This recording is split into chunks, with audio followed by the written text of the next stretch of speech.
Hello, voice and screen clear है? Start करें? Yes sir. All right. तो last lecture में हम लोगों ने डिस्कस किया था characteristics of memory. First lockable और एक्सटर्नल होती है। इंटरनल मेमोरी को हम मेन मेमोरी कहते हैं एंड एक्सटर्नल मेमोरी जो कि डिस्क या टैप होती है। कैपेसिटी की बात की थी हमने, जो इंटरनल मेमोरी है वो बाइट पे काम करती, मतलब वर्ड्स पे काम करती है। एक वर्ड्स 8 बिट का भी हो सकता 64 बिट का हो सकता है एंड सो ऑन, डिपेंडिंग कि उस माइक्रो प्रोसेसर का आर्किटेक्चर क्या है, उसमें जो रजिस्टर के सेट है वो होल्ड करके रख सकते हैं। इसी तरह जो एक्सटर्नल है, एक्सटर्नल मेमोरी, वो भी बाइट्स पे काम करती है, बट उसकी जो कैपेसिटी है वो थोड़ी ज़्यादा होगी। फिर हमने इसकी यूनिट को देखा था कि जो बिट है, बाइट है, मेगाबाइट, गीगाबाइट, इन सब में कितने बिट्स इन्वॉल्व। सो 8 बिट को बोला जाता है 1024 byte is equal to 1 megabyte, 1024 megabyte is equal to 1 gigabyte, 124 gigabyte is equal to 1 terabyte and so on. ये सब अपर लिमिट्स है जो ये बताती है कि किसी भी एक्सटर्नल डिवाइस की मैक्सिमम कैपेसिटी कितनी हो सकती है। देन हमने कैरेक्टरिस्टिक देखी थी unit of transfer. Unit of transfer में जो इंटरनल मेमोरी है वो किस तरह से डेटा को ट्रांसफर करती है। तो डेटा को ट्रांसफर करने के लिए इसके पास कुछ डेटा लाइंस होती है, और डेटा लाइंस को मैंने आपको स्पेसिफाई किया था कि जो डिस्क, हार्ड डिस्क में जो केबल कनेक्टेड होती है थ्रू द मदरबोर्ड, उस केबल में मल्टीपल लाइंस होती है। उन लाइंस को ही डेटा लाइंस कहा, और यही डेटा लाइंस कभी एड्रेस बस का काम करती है, डेटा लाइंस कभी डेटा बस का काम करती है, और इन्हीं में से कुछ डेटा लाइन सेलेक्ट होकर कंट्रोल बस का काम करती है। सो ओवरऑल जो बस सिस्टम है जो कि एक मदरबोर्ड के अंदर केबल के फॉर्मेट में है, उस केबल से ही सभी इनपुट आउटपुट डिवाइसेस में डेटा ट्रांसफर होता है। आप चाहे पेन ड्राइव से मेमोरी में ट्रांसफर करो, या प्राइमरी मेमोरी से सीपीयू के इंटरनल रजिस्टर में ट्रांसफर करो, या सीपीयू अपने इंटरनल रजिस्टर में जो कैलकुलेशन रखता है, जो आउटपुट रखता है, उस आउटपुट को अगर आपको आउटपुट डिवाइस पे ट्रांसफर करना है, तो इस तरह के हर एक ट्रांसपोर्टेशन की फैसिलिटी के लिए बसेस अवेलेबल होती है। और बस सिस्टम एक्चुअली में डेटा लाइंस का ही कलेक्शन होता है। तो ये 40 लाइंस हो सकती है। अलग अलग माइक्रो प्रोसेसर के आर्किटेक्चर में इस तरह का सिस्टम अलग अलग हो सकता है। So number of lines differ कर सकती है अलग अलग आर्किटेक्चर में, और इन्हीं लाइंस में से सिलेक्शंस किया जाता है, और सिलेक्ट करने के लिए एक डिवाइस यूज होती थी, मल्टीप्लेक्सर। उस मल्टीप्लेक्सर का काम ये होता है कि टाइम टू टाइम जितने बिट की डेटा है उतना ही डेटा लाइंस को सिलेक्ट करें। फॉर एग्जांपल अगर 12 बिट का डेटा है तो 12 डेटा लाइंस ही सेलेक्ट होनी चाहिए डेटा ट्रांसफर करने की, और अगर 20 बिट का डेटा है तो 20 लाइंस सेलेक्ट होनी चाहिए। तो हमारे पास यदि 40 लाइंस है तो 40 में से कौन सी 20 lines as a data lines काम करेगी, वो सिलेक्शन के लिए हमारे पास एक मल्टीप्लेक्सर डिवाइस चाहिए। और सिस्टम में ये मल्टीप्लेक्सर डिवाइस लगी होती है जिसका काम यही होता है कि time to time data lines को प्रॉपरली सिलेक्ट करके कभी एड्रेस लाइन के जैसे काम करे, कभी डेटा लाइंस के जैसे काम करे। नाउ फोर्थ कैरेक्टरिस्टिक्स है एक्सेस मेथड। ना, एक्सेस मेथड का मतलब है कि अगर मेमोरी है तो मेमोरी में कुछ ना कुछ डेटा वर्ड्स स्टोर होंगे। अगर हम उस डेटा वर्ड को एक्सेस करना चाहते हैं तो इस कौन कौन सी मेथड हो सकती है, right? So for accessing the data words which are situated in the RAM, so what are the kinds of access methods which we are going to discuss in this topic. So access method की अगर हम बात करें तो सबसे पहले जो access method होती है which is called sequential. Sequential access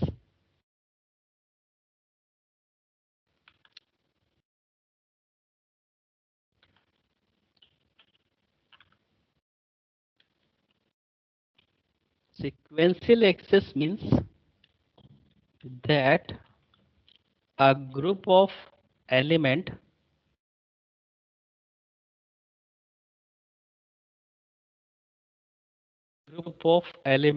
is accessed in predetermined order sequence. Memory is organized into unit of data called records. Access must be made in a specific linear sequence.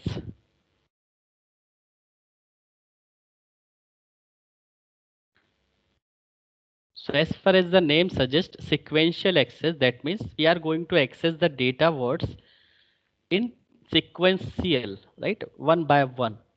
और जो data store होता है primary memory में वो एक sequence में store होता है जिसको हम कहते हैं रिकॉर्ड्स. सो जिस तरह से रिकॉर्ड एक्सेस होते हैं वन बाय वन, हर एक रिकॉर्ड की इंडेक्सिंग होती है, record number 1 2 3 4 up to N तक. तो जिस ऑर्डर में रिकॉर्ड सेट हुए हैं मेमोरी में उसी ऑर्डर में रिकॉर्ड की एक्सेसिंग होती है. और इसका जो ऑर्डर होता है वो प्री डिटरमाइंड सेट होता है जो कि उसका इंडेक्स नंबर के बेस पर वो एक्सेस होगा. तो sequential access means that a group of element is accessed in a predetermined order sequence. तो सीक्वेंस एक्सेस का मीनिंग यहाँ पे क्लियर होता है कि जो भी ग्रुप ऑफ एलिमेंट्स है या जो भी रिकॉर्ड्स है जिन्हें हमें एक्सेस करना है उनका एक ऑर्डर सेट होगा, उसी ऑर्डर में हम लोग उसे एक्सेस करेंगे. Memory is organise into a unit of data called records. Overall जो मेमोरी है वो यूनिट ऑफ डेटा में ऑर्गेनाइज होती है जिसको हम रिकॉर्ड कहते हैं. मल्टीपल रिकॉर्ड्स मेमोरी में स्टोर हो सकते हैं और उन रिकॉर्ड्स को एक्सेस करने का जो तरीका होगा वो सिक्वेंशियल होगा. इसका एक एग्जांपल ले सकते हैं कि जैसे आप कोई भी एक ऑर्डर बनाते हैं 1 2 3 4, फॉर लूप आप लगा देते हो फॉर आई इक्वल टू 1 से लेकर आई इज लेस देन 10. तो ये एक ऑर्डर में ही सीक्वेंस फॉलो करेगा. क्लॉक पल्स पहले 1 होगी, then 2, then 3, then 4 and up to 10. 10 के बाद ये क्लोज हो जाएगा.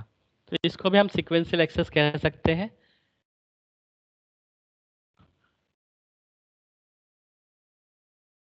सेकंड है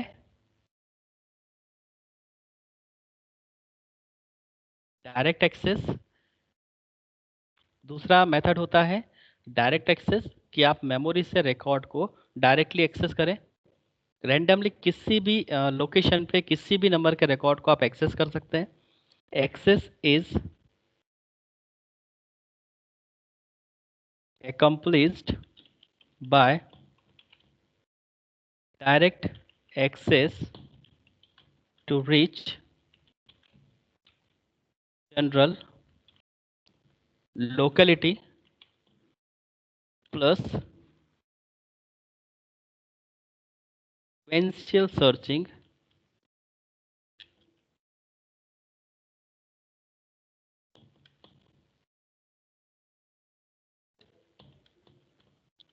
or waiting to reach the final location.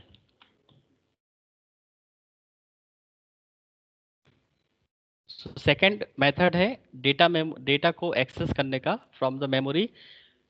Direct access. Access is accomplished by direct access to reach general locality plus sequential search. तो sequential search करते हुए directly आप किसी लोकेशन पर पहुंचते हो तो उसको हम कहते हैं डायरेक्ट एक्सेस.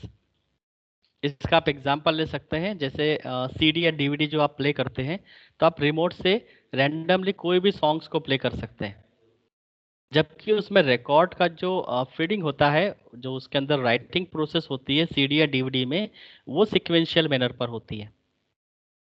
बट आप एक्सेस करते हो डायरेक्टली. तो जो उसका पॉइंटर होता है, जो हेड होता है, वो डायरेक्टली उस इंडेक्स पर पहुंच जाता है जो इंडेक्स नंबर आपने प्रेस किया है. तो इस तरह की मेथड को कहा जाता है डायरेक्ट एक्सेस, जो कि मेमोरी से डेटा वर्ड्स को डायरेक्टली एक्सेस करता है, रेंडमली एक्सेस करता है। नेक्स्ट होती है random access.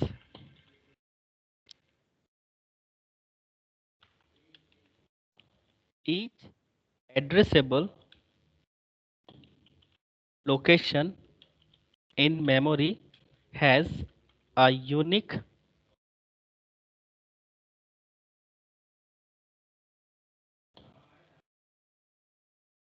physically wired in addressing mechanisms. The time to access a given location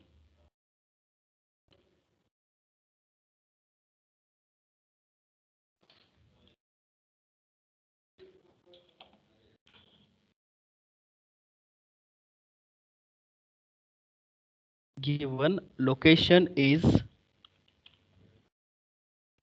independent of the sequence of prior access and is constant. Thus, any location can be selected at random and directly addressed and accessed.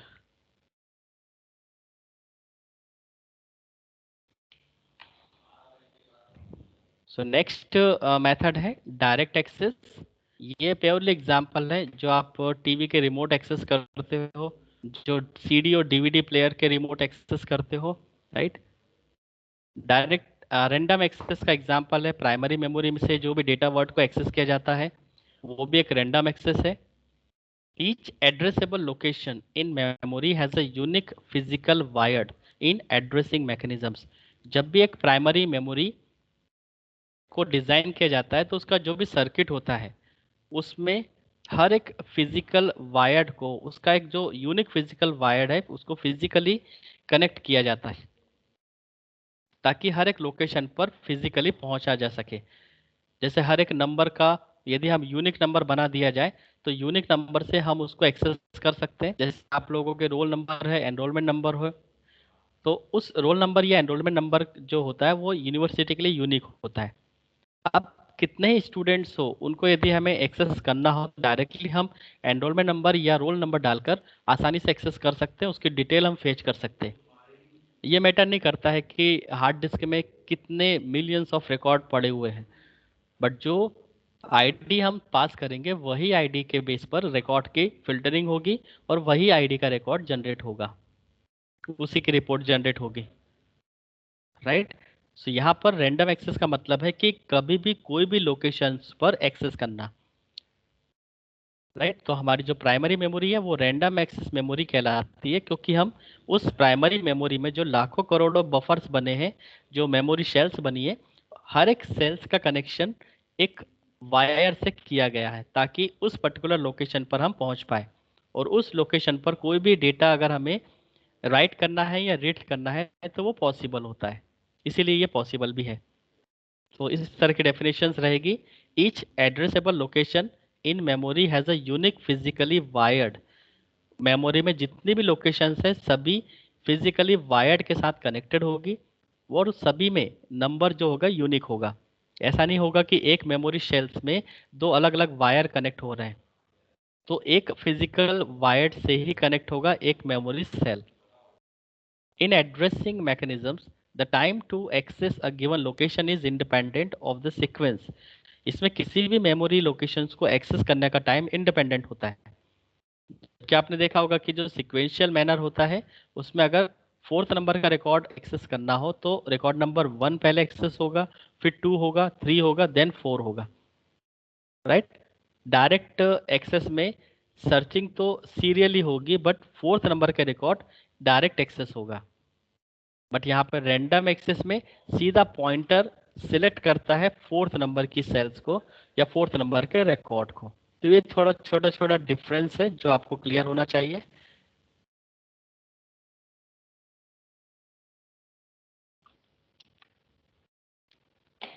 And fourth method होती है associative. Associative method के according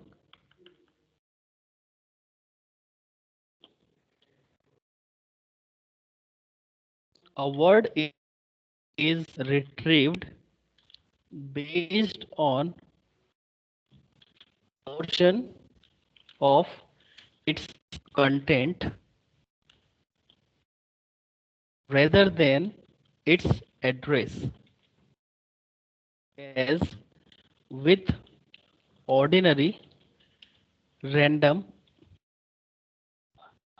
access memory. Each location has its own addressing mechanisms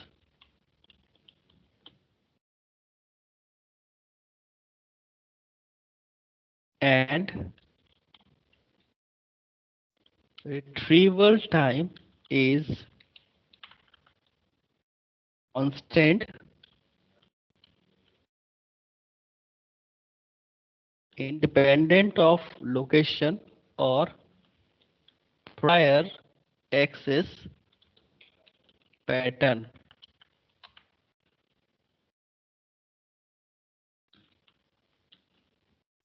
Cache memories may employ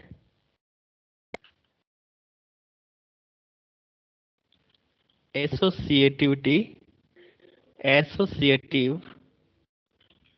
access.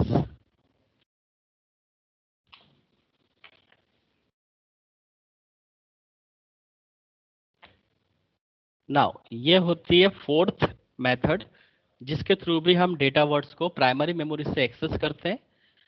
इस pattern होता है, ये directly address पे काम नहीं करती, सीधा कंटेंट पे काम करती है।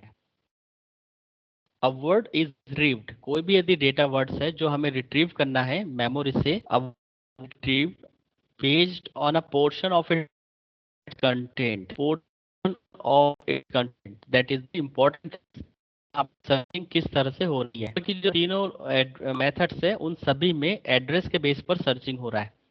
Whether we are talking about the sequential access, it will also search data words by using the address in sequential manner.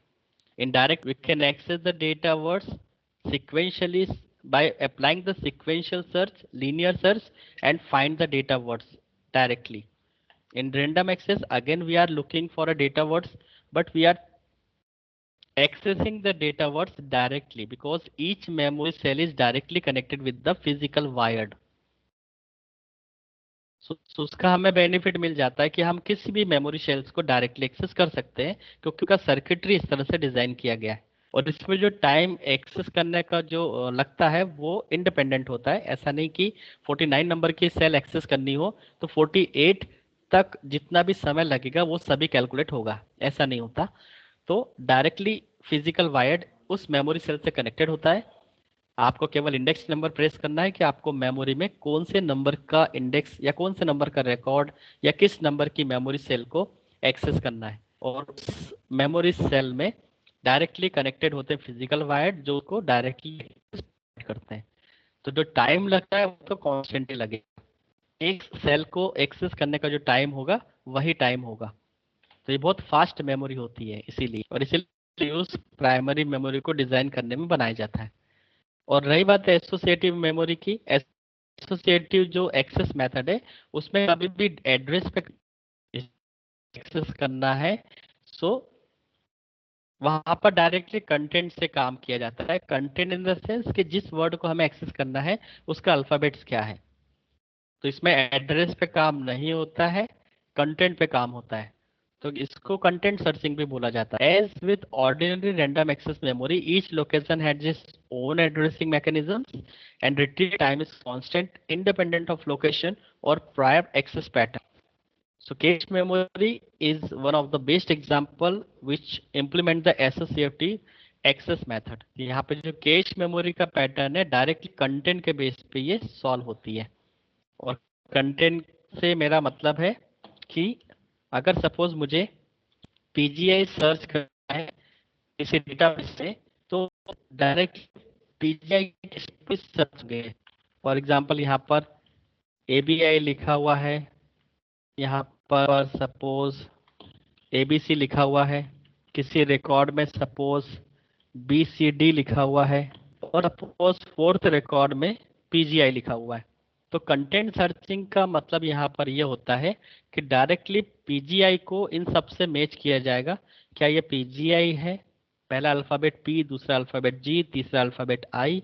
तो इस बेस पर पैटर्न होती है. सो डायरेक्टली यदि आप अल्फाबेट के बेस पर या कंटेंट के बेस पर सर्चिंग करते हैं किसी भी मेमोरी लोकेशंस में, तो उसे कहा जाता है एसोसिएटिव पैटर्न. और यही कैश मेमोरी का कॉन्सेप्ट होता है कि एसोसिएटिव मेमोरी जो कि कैश मेमोरी है, कैश मेमोरी में सर्चिंग किस तरह से होती है, इसी तरह से कैश मेमोरी फास्ट होती है. क्योंकि एड्रेस को सर्च करोगे तो आपको टाइम लग सकता है, बट डायरेक्टली कंटेंट के बेस पर सर्च करो तो आपको कंटेंट जल्दी मिल सकता है.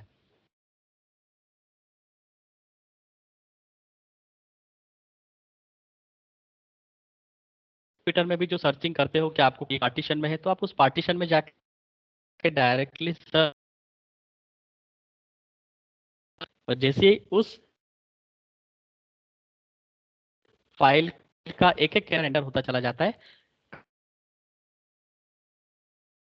सर्चिंग के बेस पर उस अल्फाबेट बहुत इम्पोर्टेंट है कि कंटेंट सर्चिंग क्यों. So this is one of the best example how the associative access method works in the memory data words. So इस तरह से डेटा वर्ड्स फाइंड होता है और फिर रिकॉर्ड जनरेट होता है.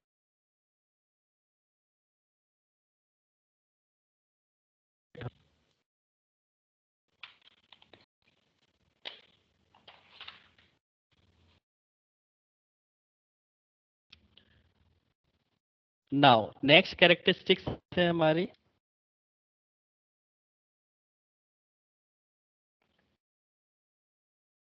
Access method. उसके बेस पर सिक्वेंशियल एक्सेस. इस पर इंडिविजुअल क्वेश्चन भी आ सकता है, तो आपको इसको प्रॉपर तैयार करना है.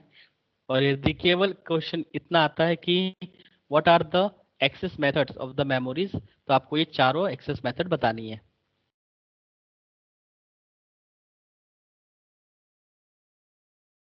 Okay, next fifth characteristics.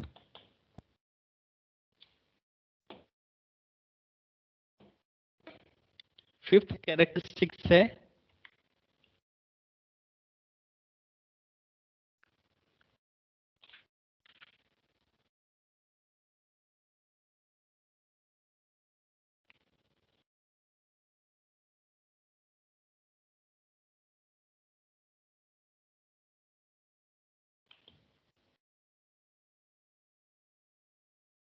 Physical.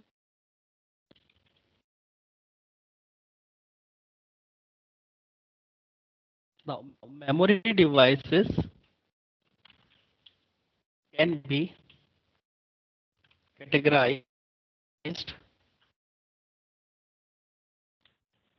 into four main category.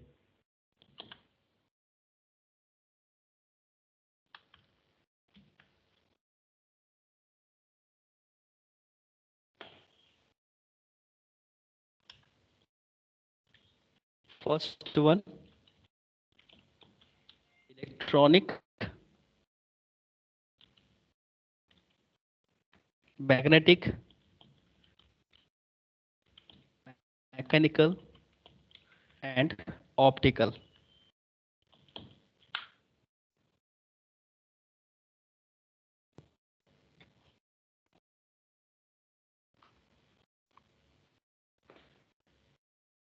तो फिजिकल कैरेक्टरिस्टिक्स के बेस पर को डिवाइड किया गया है अलग अलग कैटेगरी। फर्स्ट इलेक्ट्रॉनिक, इसका एक बेस्ट एग्जांपल है primary memory and ROM chip. RAM और रोम इलेक्ट्रॉनिक मेमोरी है, ये इसका फिजिकल स्ट्रक्चर बताती है कि उसकी सर्किटरी किस तरह से डिजाइन है, किस तरह से उसमें रजिस्टर्स फ्लिप फ्लॉप्स को यूज करके उसमें डेटा वर्ड्स को स्टोर किया जाता है। वो डेटा वर्ड्स उसमें डेटा वर्ड्स का जो एक्सेसिंग होगा वो वोलेटाइल रहे, क्योंकि जब तक पावर ऑन होगा तभी तक उसके अंदर इलेक्ट्रॉनिकली डेटा स्टोर होगा। बट जैसे ही पावर कट ऑफ होगा, क्योंकि वो इलेक्ट्रॉनिक डिवाइस है, उसकी हर एक मेमोरी शेल्स, उसके जो बफर्स है, उनका डेटा लॉस्ट हो जाएगा, क्योंकि उस सेल्स से वोल्टेज चला जाता है, करंट सप्लाई बंद हो जाता है और इंफॉर्मेशन हमारी पूरे इलेक्ट्रॉनिक वे में प्राइमरी मेमोरी में स्टोर होती है। तो इसीलिए पावर कट ऑफ होने के बाद प्राइमरी मेमोरी में कोई भी डेटा दिखाई नहीं देता। सेकंड पैटर्न होता है फिजिकल कैरेक्टरिस्टिक्स में मैग्नेटिक। आपने सीडी, डीवीडी, हार्ड डिस्क, यदि इसको आपने टच एंड फील किया होगा तो आपने देखा होगा कि उस पर एक मैग्नेटिक लेयर होती है जो कि बहुत ही थिन होती है।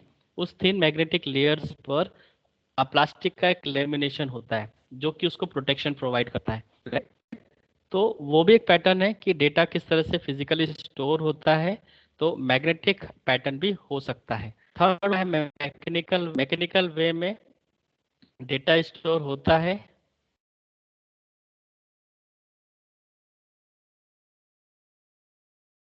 नेक्स्ट होता है ऑप्टिकल। तो ऑप्टिकल में लाइट के फॉर्मेट में डेटा स्टोर होता है। इसमें आप ऑप्टिकल वे और मैकेनिकल वे में आप केबल के अंदर से जो डेटा ट्रांसमिशन होता है वो आप उसको ऑब्जर्व कर सकते हैं। जैसे आप अभी 3G 4G डेटा जो यूज़ करते हैं, जो कि काफ़ी स्पीड से डेटा ट्रांसफ़र करता है, तो वो भी एक मीडियम हो सकता है जो डेटा को स्टोर करता है। तो यहाँ पे ऑप्टिकल का मीनिंग है लाइट के फॉर्म और मैकेनिकल का मीनिंग है डेटा को मूवमेंट करना।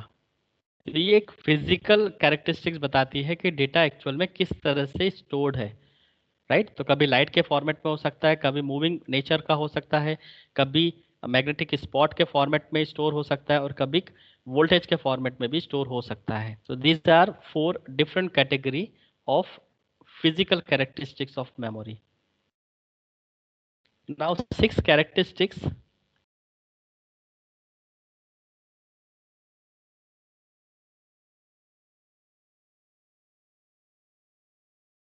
which is related to the cost.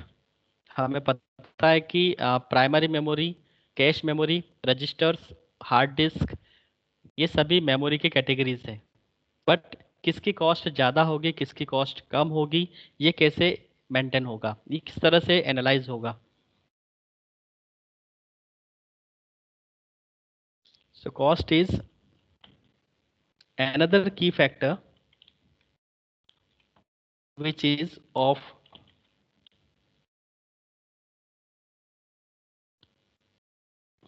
prime concern in a memory system। बहुत बड़ा फैक्टर होता है cost. is cost, it is normally expressed per bit।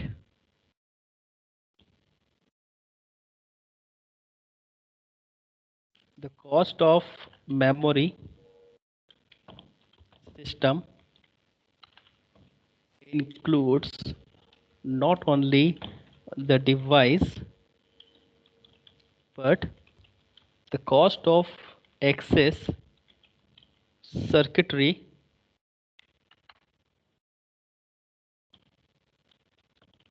and peripherals essential for operation of the memory।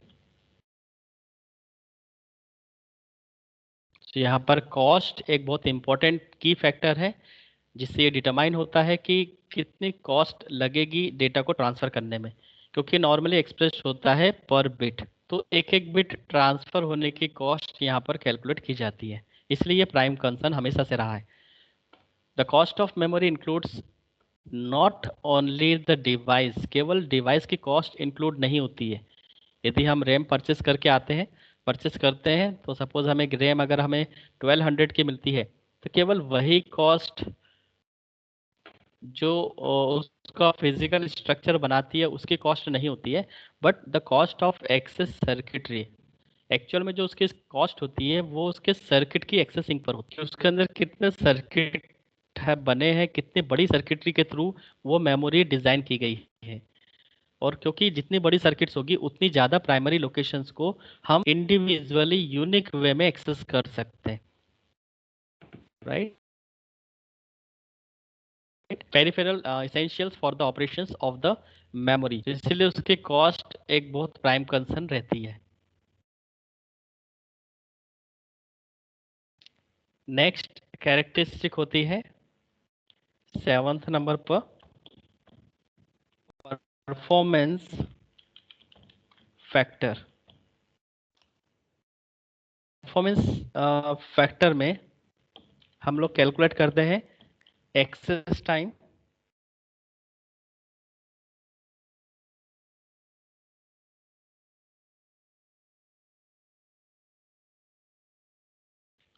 Second होगा seek time,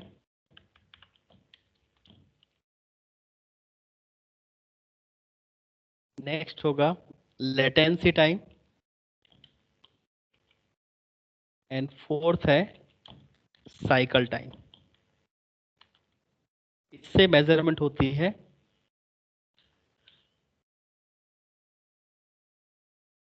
and last होती है data rate. ये है performance factor. Hard disk में मोस्टली जो सेकेंडरी डिवाइस है, secondary storage device है, जिसको ऑक्सिलरी मेमोरी भी कहा जाता है, उसमें ये फैक्टर काम करते हैं, राइट। अब हार्ड डिस्क में किसी भी डेटा वर्ड्स को या किसी भी प्रोग्राम को सर्च करना है, तो उसको एक्सेस करने में कितना टाइम लग रहा है, उसको सर्च करने में कितना टाइम लग रहा है, राइट। तो इतने अलग अलग तरह के टाइम्स है, वन बाय वन हम देखते हैं। सबसे पहले यदि हम एक्सेस टाइम की बात करें, सो अगर हम प्राइमरी मेमोरी की बात करें तो for random access memory this is the time it takes to perform a read or write operations, that is the time from the instant that an address is presented to the memory to instant that data has been stored or made available for use. So access time में अगर हम primary memory पर बात करें, सो एक read या write operation perform करने के लिए, रीड या राइट ऑपरेशन परफॉर्म करने के लिए जो भी टाइम लगेगा, जैसे यदि हमें एक रिकॉर्ड को एक्सेस करना है तो उसे हम रीड ऑपरेशन बोलेंगे। रीड ऑपरेशन एक्सेस करने में, रीड ऑपरेशन परफॉर्म करने में जो भी टाइम लगेगा उसे हम कहते हैं एक्सेस टाइम। या फिर राइट ऑपरेशन परफॉर्म करने में जो भी टाइम लगेगा उसे हम कहते हैं access time.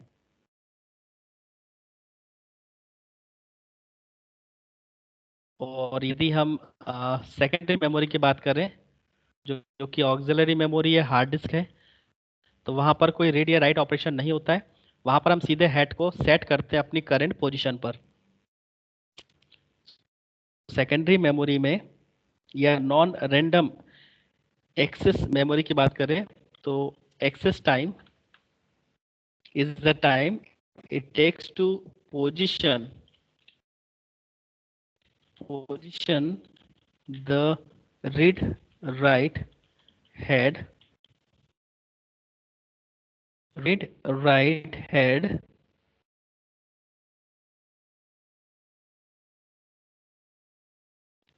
at desired location। so read write head को प्रॉपर पोजीशन करना इस लोकेशन पर जो लोकेशन हमें पता करनी है। तो इसको आप इस तरह से समझ सकते हैं कि अगर हमारे पास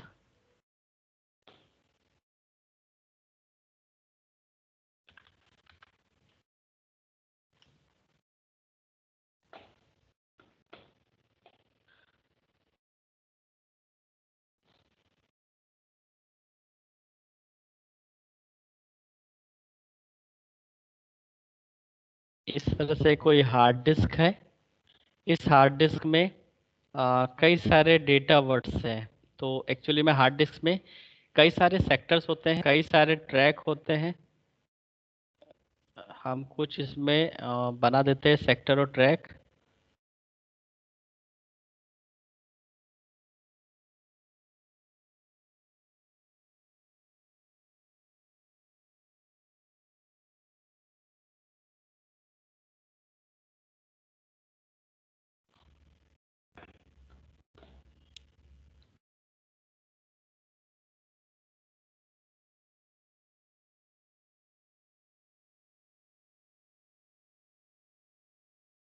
तो फिलहाल आप इसको कंसीडर करें, ये जो है सेल्स, ये है सेक्टर।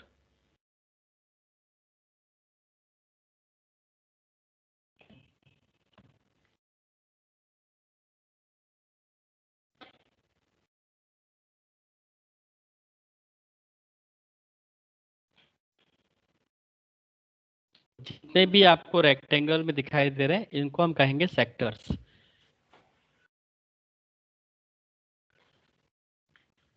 ये हम बात कर रहे हैं हार्ड डिस्क। जो मेमोरी हमने यूज की है वो है हार्ड डिस्क।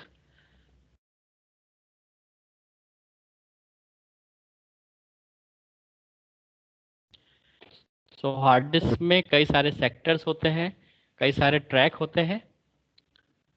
ट्रैक हम इसलिए इस तरह से बोल सकते हैं कि कई सारे ट्रैक में ट्रैक बोल सकते हैं, this is one number of track, this one is second number of, this one is third number of track, and this one is fourth number of track. So we have 4 tracks in the hard disk, and each tracks number of sectors. So track number 1 में यदि हम इससे देखें, track number 1, track number 2, track number 3 and track number 4। So her track में 4 sector है, 1 2 3, total 5 sectors है।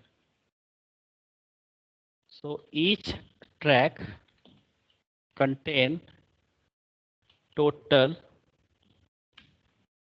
5 sector, right? And 2 sector से मिलकर बनता है एक क्लस्टर। हार्ड डिस्क की टर्मिनोलॉजी है कि हार्ड डिस्क में कई सारे ट्रैक होते हैं, कई सारे सेक्टर्स होते हैं, कई सारे क्लस्टर्स होते हैं, और इन सब का मिलाकर एक कंबाइंडली यूनिट बनती है जिसको हम कहते हैं सिलेंडर्स, राइट। सिलेंडर सबसे बड़ी यूनिट होती है। It is a larger unit for storing the data. तो जो हमारा डेटा स्टोर होता है पार्टीशंस में, वहाँ पे वो सिलेंडर्स में स्टोर होता है। टोटल नंबर ऑफ सिलेंडर से डिसाइड होता है कि उस पार्टीशन की कैपेसिटी क्या होगी, और वो कैलकुलेट होते हैं प्राइमरी पार्टीशन से। तो स्टार्टिंग का जो सिलेंडर नंबर 0 होगा वो सी पार्टीशन में फर्स्ट सिलेंडर से एज्यूम करना स्टार्ट होगा, और फिर डिपेंड करेगा कि कितने सिलेंडर्स यूज किए हैं सी पार्टीशंस बनाने में, एंड सो ऑन। सो अभी हमें समझना ये है कि हार्ड डिस्क में अगर किसी भी लोकेशन पर कोई डेटा स्टोर है तो उसको कैसे एक्सेस किया जाए। तो एक्सेस करने के लिए हमारे पास एक हेड पॉइंटर होता है। एक हेड होता है जो इस तरह से रहेगा।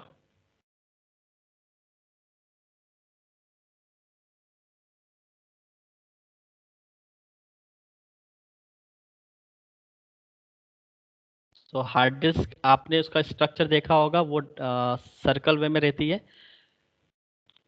जैसे आप डिस्क को रोटेट करते हो वैसे ही हार्ड डिस्क भी रोटेट होती है, और रोटेट करते हुए वो अपने ट्रैक और सेक्टर को सर्च करता है।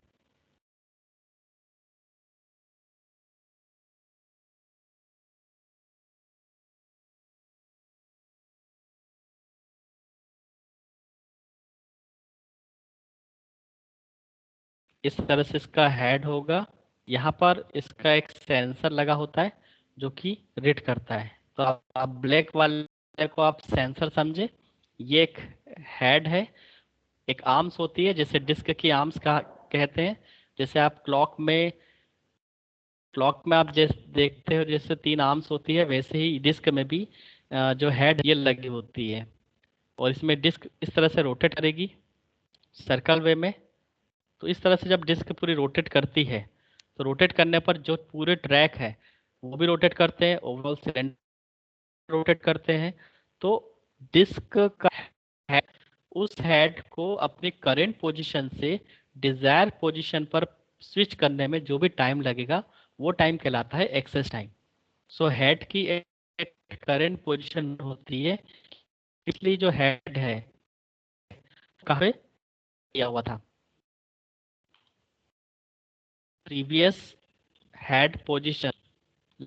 लेट्स सपोज करके चलते हैं कि वो सेक्टर नंबर 3 पर है।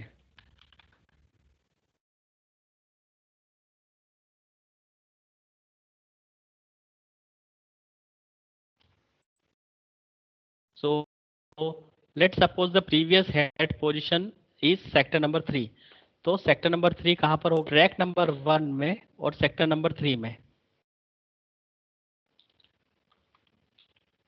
Track number 1 and sector number 3। तो आप एज्यूम कर सकते हैं कि करंट पोजीशन ट्रैक नंबर 1 पर है, सेक्टर नंबर 3 पर है। तो हम यहाँ पर करंट जो हमारा डायग्राम है उसके हिसाब से हम बनाते हैं। तो जो सेक्टर नंबर है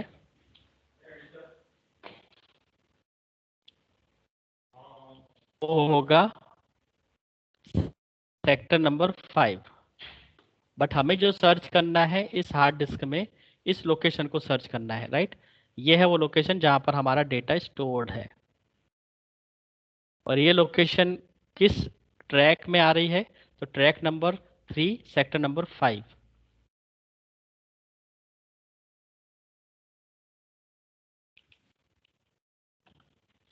want to find data word, हम उस डेटा वर्ड को पता करना चाहते हैं located at track number 3 and sector number 5। ये हमारी डिजायर लोकेशन है जो हमें सर्च करनी है। तो जो भी डेटा वर्ड हमें सर्च करना है वो जो वो हार्ड डिस्क में किस लोकेशन पर है, उस लोकेशन पर सेक्टर को हेड को पहुंचना होगा। सो हम चाहते हैं कि ट्रैक नंबर 3 और सेक्टर नंबर 5 इसको हमें सर्च करना है या डेटा को एक्सेस करना है। तो जो हेड की पोजीशन होगी, अपनी करंट पोजीशन से हेड मूव करेगा और रोटेट करता हुआ, जो डिस्क रोटेट करती हुई उस हेड को उस पोजीशन तक पहुंचाए और फिर इस लोकेशन पर जो भी डेटा है वो एक्सेस होगा। तो हेड को अपने करंट पोजीशन से डिजायर लोकेशन पर पहुंचने में जो भी समय लगेगा, that time is calculated as seek time. So definition is very clear. Time is a time for performing the position of the right head at desired location.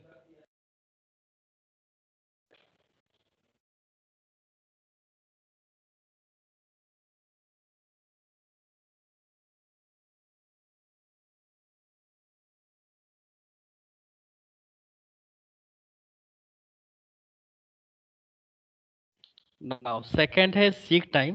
This is the time to position the head on a specific track on a fixed head disk. It is the time taken by electronic circuit to select the required head while in movable disk. It is the time to required move the head to a particular track.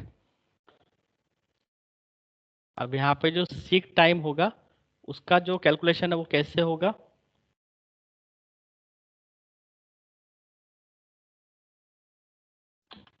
To position the head at particular.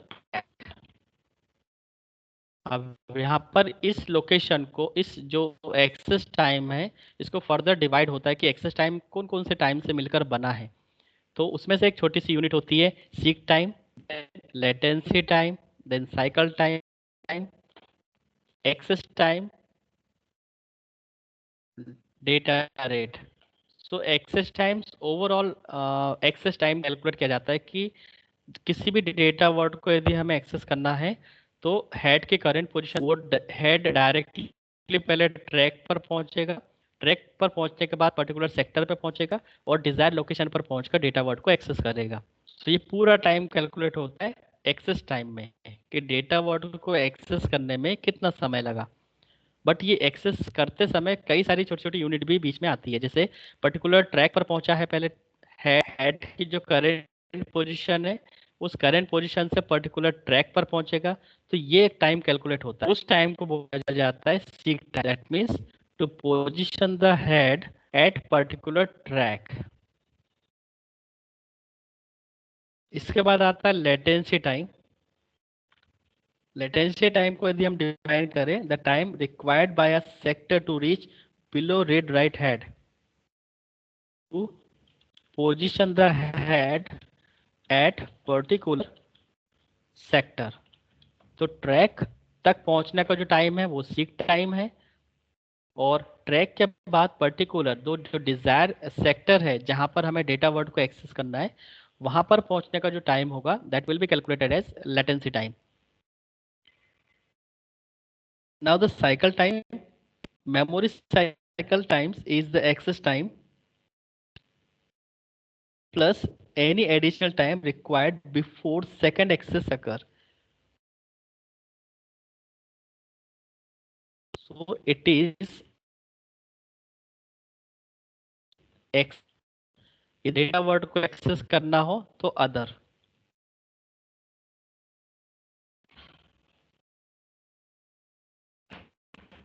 सो ये जो है mostly random access memory में ही होगा, क्योंकि वहीं पर हमें multiple times किसी एक वर्ड को एक्सेस करना होता है या किसी लोकेशन पर हमें बार बार जाना होता है, उस समय ये यूज होगा cycle time. And the data rate, amount of data transfer,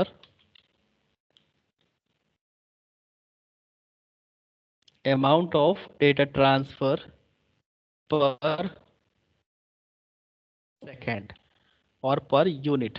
सो ये बताती है कि पर सेकेंड कितना डेटा ट्रांसफर हो सकता है, वो है डेटा रेट। अलग अलग स्टोरेज डिवाइस की, अलग अलग इनपुट आउटपुट डिवाइस की डेटा रेट अलग अलग होती है। कुछ फास्ट डेटा ट्रांसफर करते हैं, कुछ स्लो डेटा ट्रांसफर करते हैं, जैसे कीबोर्ड एंड माउस है ये किलोबाइट में डेटा ट्रांसफर करते हैं, right.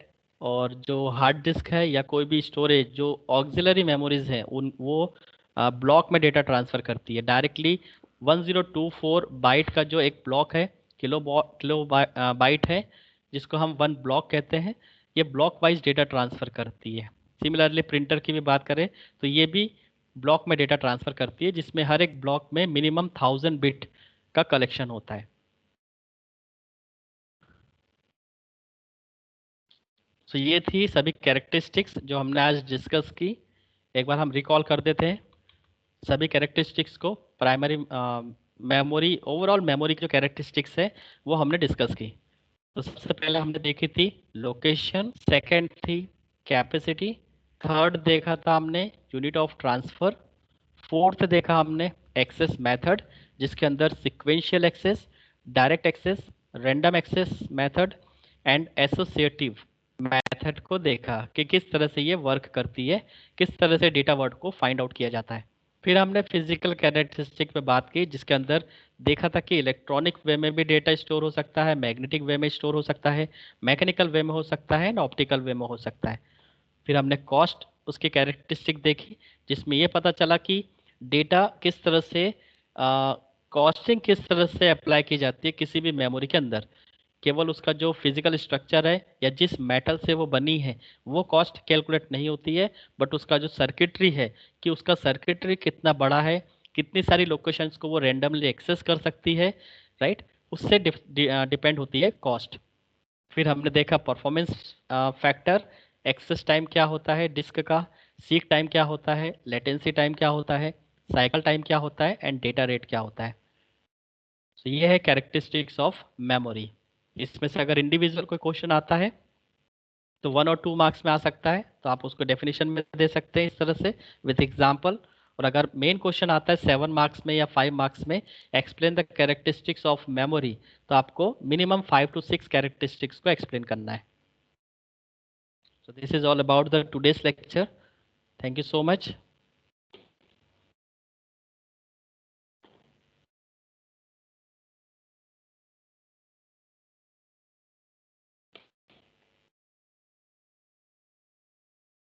And one important information, कल से AWS का वेबिनार स्टार्ट होने वाला है, स्टूडेंट डेवलपमेंट प्रोग्राम है।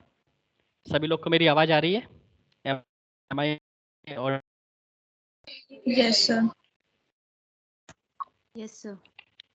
ओके, तो मैंने ग्रुप में इंफॉर्मेशन शेयर की है। टेक्नोलॉजी है जो कि फ्यूचर में वर्क करना, इन फ्यूचर अगले आप यदि 3-4 साल का एक्सपीरियंस देखेंगे कि 3-4 साल बाद किस तरह से काम होने वाला है, तो हर एक कंपनी में क्लाउड बेस्ड काम होने वाले हैं, ज़्यादातर वर्चुअल वे में सब काम होने वाले हैं। उसी की जो टेक्नोलॉजी है AWS, अमेजन वेब सर्विसेज, जिसका वेबिनार 6 आवर्स हर दिन आपको मैं पूरी इंफॉर्मेशन शेयर की है। और आईटी इंडस्ट्री के लिए बहुत बड़ा रिवॉल्यूशन रहेगा, जिसमें सभी टूल्स, सभी software applications, driver software, everything will be on situated at cloud. तो शायद ही आपको कंपनी में किसी टूल पे काम करना पड़े, आपको हमेशा क्लाउड में ही काम करना होगा। और यही फ्यूचर इमर्जिंग टेक्नोलॉजी है, जिसका स्टार्टिंग, जिसकी जो लॉन्चिंग थी 2-3 साल पहले हो चुकी है। बट अब धीरे धीरे हर एक कंपनी अपने पूरे टूल्स को, अपने सॉफ्टवेयर को, एप्लीकेशंस को क्लाउड बेस्ड बना रही है। तो आपको एक बेसिक क्लियर होगा इस AWS प्रोग्राम से। तो आप लोगों के लिए बहुत अच्छा प्रोग्राम है और कॉस्टिंग बहुत नॉमिनल रखी हुई है, टोकन मनी है, जस्ट 49 में कुछ नहीं होता है। तो आप सभी को उसको ज्वाइन करना चाहिए। जो इंटरेस्टेड है, जिन्होंने रजिस्ट्रेशन नहीं किए हैं, वो भी रजिस्ट्रेशन करें तो बेटर होगा आपके लिए। और इस तरह के आने वाले सभी प्रोग्राम जो PGI कंडक्ट करता है, जो भी PGI कंडक्ट करेगा, तो उसे आप ज्वाइन करें और इंटरेस्ट के साथ उसको कंप्लीट करें, क्योंकि केवल सिलेबस कवर करना ये मोटो नहीं होना चाहिए आप सभी का। सिलेबस के अलावा बहुत सारी चीज़ें हैं, सर्टिफिकेशन कोर्स है जो आपकी पर्सनालिटी को डेवलप करेंगे, कंपनी में आपको एक पॉजिटिव एटीट्यूड और एक कॉन्फिडेंस प्रोवाइड करेंगे, राइट। तो सिलेबस इट्स ओके, सिलेबस आप उतना पढ़ें जितने में आप पास हो जाएं, बट आपको लेटेस्ट मार्केट ट्रेंड भी समझना होगा कि मार्केट में क्या चल रहा है और कौन सी टेक्नोलॉजी चल रही है, किस तरह से उसके ऊपर वर्क हो रहा है। इन सब चीज़ों को भी समझते हुए आपको आगे चलना है। तो उसी का हमने एक स्टूडेंट डेवलपमेंट प्रोग्राम हमने स्टार्ट किया है पटेल ग्रुप ऑफ इंस्टीट्यूशन ने। उसमें से पहला इवेंट हमारा रहेगा AWS पर। उसके बाद जैसे जैसे अगले इवेंट आते जाएंगे, आपको उसका पोस्टर और आपको उसकी पूरी डिटेल आपको व्हाट्सएप ग्रुप में मिलती जाएगी। तो आई होप आपको बातें क्लियर हुई होगी। तो जो लोग ने रजिस्ट्रेशन नहीं किया है वो भी ट्राई करें और 1-2 घंटे उसको दें, तो आपको समझ आएगा कि किस तरह से फ्यूचर में काम होने वाला है। सो ओके, सभी को मेरे पॉइंट क्लियर हुए? कोई डाउट हो तो डिस्कस कर सकते हो।